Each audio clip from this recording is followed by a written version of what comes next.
Fala galera, sejam todos bem-vindos a mais um episódio do nosso curso de desenvolvimento de temas para o WordPress com o framework Bootstrap. E nesta aula nós vamos definir os atributos do nosso tema. Na aula passada nós criamos os dois arquivos principais do nosso tema, o index.php e o style.php. Porém, nós não adicionamos nenhum código dentro destes. Nós invocamos essa função aqui, porém, a gente escreveu essa função somente para a gente testar o code complete. Então, ainda que nós não tenhamos definido nenhuma configuração, o nosso tema já está criado, e se nós formos olhar na parte administrativa do WordPress, o mesmo provavelmente já estará reconhecendo o novo tema. Então, aqui no painel de controle do WordPress, vamos em Aparência, Temas. E agora, se nós olharmos os temas, nós podemos ver que o tema que nós criamos de nome Toin, ele já está aparecendo aqui na lista. Ou seja, o nosso tema já é reconhecido pelo WordPress. Se nós clicarmos em cima do mesmo, nenhuma informação é exibida, até porque nós não definimos nenhuma informação. Então, o que nós iremos fazer nessa aula é definir os atributos do tema, definir todas as propriedades para que o WordPress consiga reconhecer e apresentar as informações e também para fazer com que o nosso tema seja reconhecido de maneira global, ou seja, para que nós possamos relacionar a nossa programação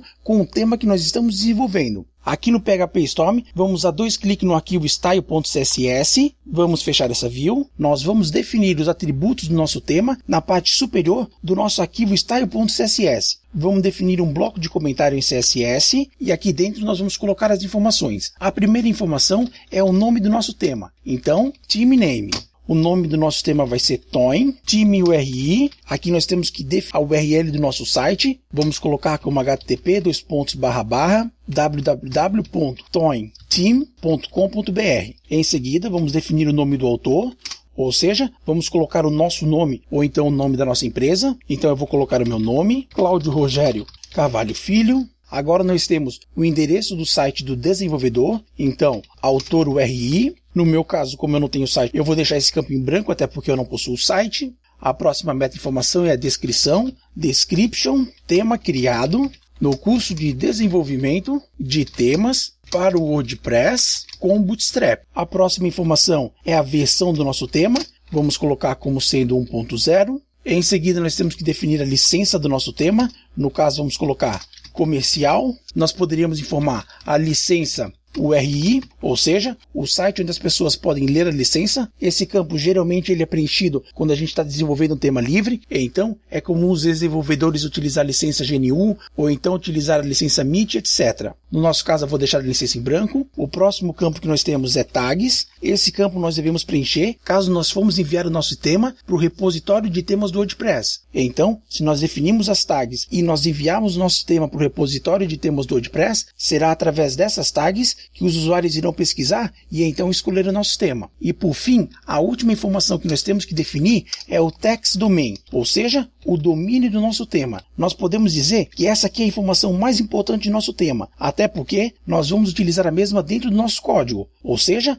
essa aqui é uma informação que nós vamos utilizar na programação. Então, nós podemos dizer que essas são as informações mais importantes, o text domain e o theme name, ou seja, esses dois campos são os mais utilizados pelo WordPress. O primeiro nós iremos utilizar para programar o nosso tema e o segundo campo será utilizado pelo WordPress para exibir o nome do nosso tema lá na página onde é exibido a lista de temas. Então agora vamos acessar o nosso site novamente, vamos ir aqui em Aparência e como a gente pode ver, o nome do nosso tema já está aparecendo com letra maiúscula, ou seja, o WordPress está lendo o nome do nosso tema de dentro do arquivo style.css. Se nós clicarmos aqui em cima, nós temos que será exibido as informações que nós definimos lá no arquivo style.css.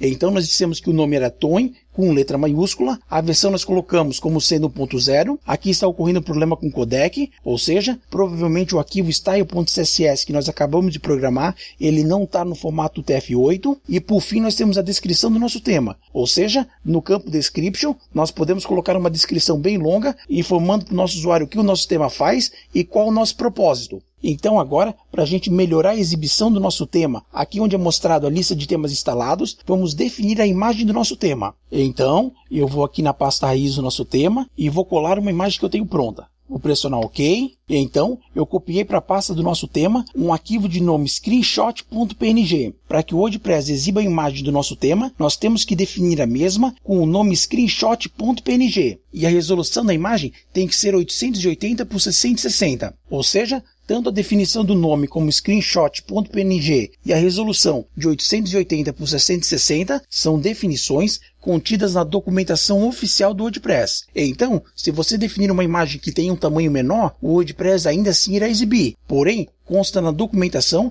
que a imagem tem que ser do tipo .png e a mesma deve ter a resolução de 880 por 660. Então agora vamos acessar o nosso site, vamos clicar aqui em aparência e olha só, agora nós temos que todos os pré-requisitos necessários para a boa exibição do nosso tema foram cumpridos. Ou seja, nós definimos uma imagem, nós definimos o nome, nós definimos o nome do autor, a versão, uma descrição para o tema e as outras informações que não estão sendo exibidas, como a URL da página, a URL do desenvolvedor, que nós não definimos. Enfim, as principais informações foram definidas e as mesmas estão sendo reconhecidas pelo WordPress. Então, a partir de agora nós podemos ativar o nosso tema e então o WordPress irá renderizar a nossa página conforme as definições que nós programamos no nosso tema. Então vamos clicar em ativar. Agora o WordPress está mostrando que o nosso tema está ativo. Vamos clicar em cima do mesmo. É mostrado as informações que nós já vimos. E também foi adicionado esse botão personalizar. Então agora o WordPress está mostrando que o nosso tema está ativo. Ou seja, se nós acessarmos o WordPress, o mesmo será renderizado conforme a programação que está definida no nosso tema. Então vamos acessar o WordPress. E olha só, a única coisa que apareceu é estudo da criação de temas. Esse é o texto que nós definimos como título do nosso tema. E o mesmo está aparecendo porque na aula anterior nós colocamos essa linha de código aqui. Ou seja, nós invocamos a função bloginfo e como nós não passamos nenhum parâmetro, foi retornado o valor default. E no caso, o valor default é o nome do nosso site. Então vamos fazer uma simples alteração. Vamos invocar a função echo e vamos passar como parâmetro nome do blog. 2 pontos, espaço, ponto e vírgula. Feito isso, nós podemos pressionar as teclas Shift F10 para executar o nosso tema no navegador, ou então nós podemos clicar em Run e então clicar aqui na primeira opção, ou seja, executar a nossa aplicação e nós salvamos as informações como sendo o WP tema. Então vamos clicar aqui e olha só, nós fizemos uma alteração no nosso código e como a gente pode ver, a informação já foi refletida aqui na página inicial do nosso blog. Então, a partir de agora, a única coisa que nós temos que fazer é a programação de fato, até porque tudo já está configurado e pronto para nós iniciarmos o desenvolvimento. Então é isso aí. Vejo vocês na nossa próxima aula. Muito obrigado e até mais. Tchau!